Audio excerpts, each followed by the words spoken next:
And in today's video, I'll show you on how to sign into your DHgate shopping app. Let me show you how. First thing first, go ahead and open up the app, allow it to load up, buy globally and sell globally. So click on here and then it take you to the interface right here. Next thing you want to do is to go ahead and click on sign in right here. Then you have different options to sign in. You can either sign in with Facebook, Google, Twitter, or X, and scroll down right here and choose another option. You can use your LinkedIn profile and Snapchat.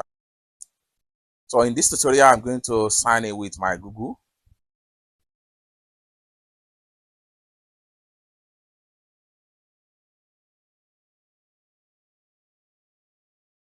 Go ahead and select your Google account.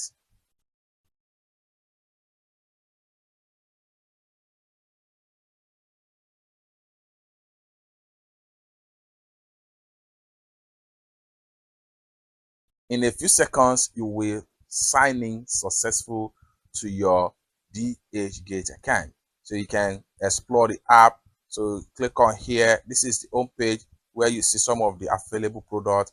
Then here, this is your cart right here. So if you have any product in your cart, you get it right here. Then if you have any message from the seller, you get it right here. So this is our message section. Then click on this icon right here. This will take you to your profile, whereby you have your name from the top, you have your favorite, you have field, you have purchase, you have review, you have to pay, you have to ship and review and return or refund. You have your coin right here. You have coupon section. You have the referral. If you are a referrer, then you have an affiliate link right here to make more money using this particular, by sharing this app information to the people that want to use it. It's that simple. For more tutorial tips and tricks about how best to use your DHgate for shopping, consider to subscribe. Thank you so much for watching, and I hope to see you in my next video. Bye for now.